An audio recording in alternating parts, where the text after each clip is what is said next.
Hi again then guys, and welcome to another installment of Rivals on Gran Turismo, and this, like some of the others which we've done, is a more traditional one-on-one battle, and this particular match is one which I've raised quite a few times actually on the channel in various videos, and that is the discrepancies between the Pontiac GTO and the Holden Monaro. Two vehicles which share the same mechanicals, or so they should, and yet have radically different numbers, and surprisingly, not all that different performance. So at the end of the day, you could say, why do the numbers really matter if the two cars end up being the same? Well, it actually does matter, because if one car is the same as the other despite having significantly more power or torque, then there's something wrong there. Either way, either one is too fast or the other is too slow. So first of all, let's break down either vehicle. Then, let's see which one once and for all wins on paper.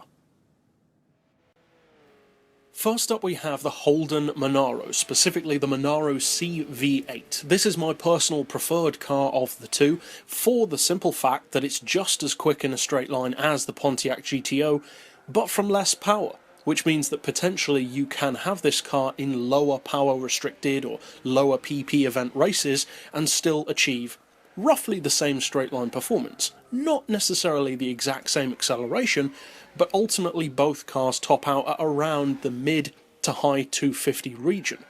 Now, the Monaro specifically does definitely have differences to the Pontiac in terms of the way it performs around a track. The Pontiac has a lot more power to deal with, 912 horsepower, to this car's just under 770.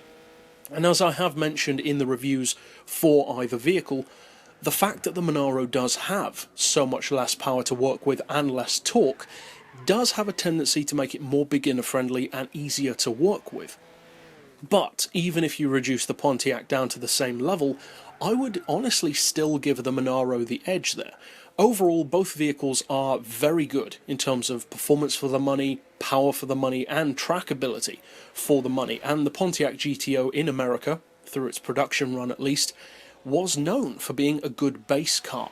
You could turn it into a drifter, you could turn it into a drag car, you could have it kind of as the American equivalent of a JDM car, that kind of street level, easily tunable coupe. And the Holden obviously has all of those same advantages, being so similar.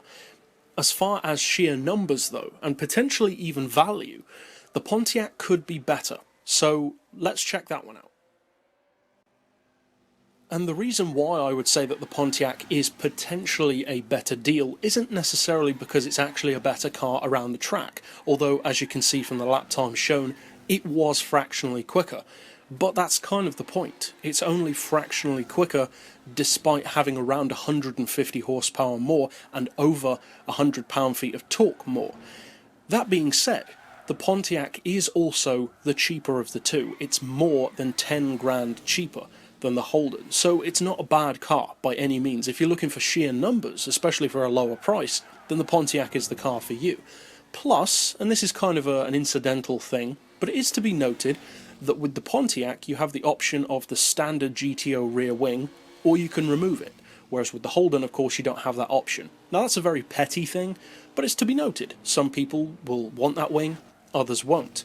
Stuff like that, it's those little details that potentially give the Pontiac the edge. But around the track, as we can see, they're very similar, to say the least, and in a straight line they virtually break even. So, seeing as we cannot settle this battle in a straight line, or around the track really, it's going to come down to the numbers. So the question is, how do the numbers fall? Well, kicking us off first of all is the price, and also tied into that by implication is of course the value compared to how the points run after this. So first of all we have that price, and for that the Pontiac gets that point. We already said it's around 12-13 grand cheaper, and that's enough to give it the win there. As far as engine size, they should technically be the same, and I'm not sure why they're not. There must be some mechanical difference, or there's just an inaccuracy in the game where they're not the same. The Monaro actually has the advantage. It's 2cc larger in engine capacity, despite the fact that they both have LS 5.7 litre V8s that are both supercharged. There should be no real difference there, but there is. As far as PP level, and this isn't surprising, The Pontiac is higher. It just has so much more power and torque that of course it's going to be higher. So of course the Pontiac gets the point there.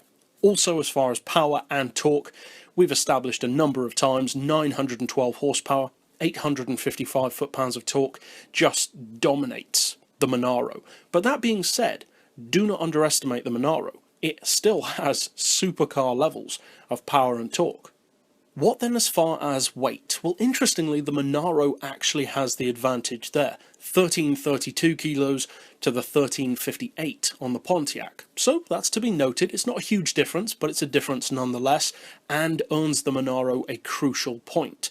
As far as horsepower per ton, though, again, it swings to the Pontiac, because even though the Monaro is slightly lighter, the sheer power that the Pontiac has, and specifically the power advantage that it has over the Monaro's existing high horsepower level, just gives it the point. 672 horsepower is the best part of 100 horsepower per ton more than the Monaro. And as far as lap time, as we already said, they're very close, and we don't award it a point ever, because it depends on the driver, the track, the tuning, all that kind of thing. But it is nevertheless notable that around Bathurst, at least, the Pontiac was the quicker of the two by about 0.4 of a second, give or take a few tenths. And that means that on paper, although in a straight line they're virtually the same, around the track there's very, very little between them, on paper the Pontiac really does run away with it with 5 points to the 2 points of the Holden Monaro. Now, personally, as I said, I do still prefer the Monaro. I think it looks slightly better. I think it handles slightly better. I just prefer the car, and I like supporting that brand rather than Pontiac. I don't dislike Pontiac, but I just like supporting this particular model more. But if you are looking purely for value, and especially for bang for buck, then the Pontiac's the car for you. But overall, that's it for this particular Rivals match. A fairly simple one as far as these go. And I'll see you guys next time. But for now, as always, thanks for watching.